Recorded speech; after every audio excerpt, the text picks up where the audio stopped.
Hi students, welcome back to this tutorial and we can discuss how to write a C++ program for getting the root of the given function using Newton-Raphson method. And the given function is f of x equal to x cube minus cos x minus 1. Okay, so I have already discussed two similar questions and the video is available in my playlist. So the link is provided in the I button. First, watch that video and understand the concept properly, then continue with this video. Okay, so this is the program. Okay, so here we need two functions. One is for evaluating this x cube minus cos x minus 1 with an initial value of x. And here we have another function dfun.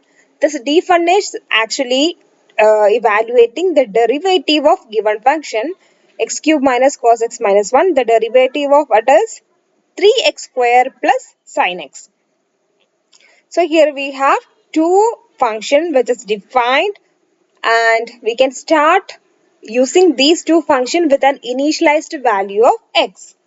So next we need to understand how to assign an initial value for x. Here we need to follow certain procedure in order to get an initial value for this x.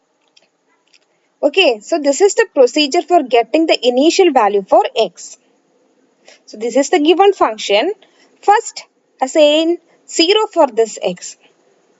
So while substituting 0 for this x and after evaluating this we get a value minus 2. Next put 1 for x and after this evaluating we get a value minus 0.73. So from these two values it is clear that our value 0 which is not lies in this particular range of minus 2 to minus 0.73. 0 is not available in this particular range. That means our expected root of the function is not present in this range 0 to 1. Okay, so we can continue and evaluate f of 2. So while evaluating this, we get a value positive 6.98. So it is clear that our value 0, that 0 is lies in between this range minus 0.73 to plus 6.98. That means our expected root that is available in this range 1 to 2. Some value for x that lies in between 1 to 2 that will form the root of our given function. That is the meaning of this value. One is minus and this is plus. That means our 0 lies in between this particular range. So we can conclude that our expected root lies in between 1 to 2, positive 1 to positive 2.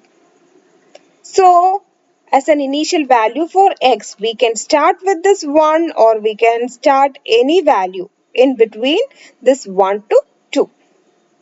Okay, so we can assign any value for this x that lies in between this particular range 1 to 2. So we need to enter such an initial value for x here. Okay, in this example, we can consider initial value of x as 1. Okay.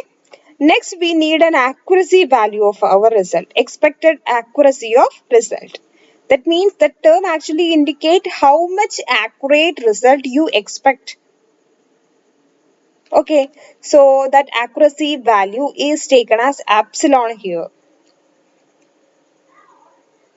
Okay, so then calculate this h value. H means fun of x divided by d fun of x. Means f of x divided by f dash of x.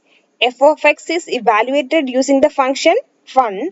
F dash of x is evaluating using the function d fun. So using these two functions, first evaluate h. H means f of x divided by f dash of x. Then calculate new x value that is represented as x new here. X new means old value of x minus evaluated value h. X minus h is x new. Okay, now we need to define the limiting condition of our loop. The condition for stopping our loop is absolute value of x minus x new is greater than equal to epsilon. That means if this condition is satisfying, then we need to continue this loop. And whenever this condition becomes false, in that case we can skip this loop body and execute remaining part. Okay, so this condition actually indicate absolute value of x minus x new is greater than or equal to epsilon. If this condition is satisfied, execute this loop body. Absolute value means the magnitude part only. We don't want to consider the sign of this x minus x new value. Whether it's positive or negative, we need to consider the magnitude only. If that magnitude is greater than or equal to given accuracy level, if it is greater than or equal to given accuracy level, we need to continue this loop body and find new and new x value. And whenever this absolute value becomes less than the accuracy level, that means we are generating a more accurate result now. In that case, we can skip this loop body and execute remaining portion of our program. Okay, so inside this body, that means if the generated value x minus x new is greater than epsilon or the accuracy level, in that case we need to generate new x value again. For that, the current x new value is assigned back into the x, and using that new x value, find the h value again. H is calculated as f of x minus f dash of x. And using the new h value and new x value, again calculate x new. X new equal to x minus h. Okay, and using this new x new value and x value, again check this condition, absolute of x minus x new greater than or equal to epsilon. If this condition is again valid or true, we need to continue this again.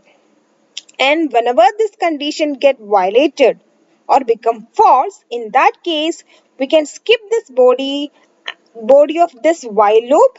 We can skip this body of while loop and execute the remaining portion, that is the cout statement, and display the root value. Okay, so this is the simple program for getting the accurate root for the given function. Okay, now we can execute this. So by executing this, we need to enter the initial value for x first. So from our calculation, we concluded that the initial value, the actual root of the equation or the function lies in between 1 to 2. So we can initialize this x with 1 here. Okay, then the accuracy needed in result, we can expect an accuracy of 0.001. So in that case, the root is 1.12656. Okay, root 1.12. Once again, we can execute this. Again, initialize this x with another value, 1.1. 1.1 actually lies in between 1 to 2. Okay, so accuracy level, again we can expect an accuracy of 0.0001. Okay, so the result, the root is 1.12656, the same root. Okay, so this is the solution or the C++ program implementation for getting the root of our given function using Newton-Raphson method. Thank you.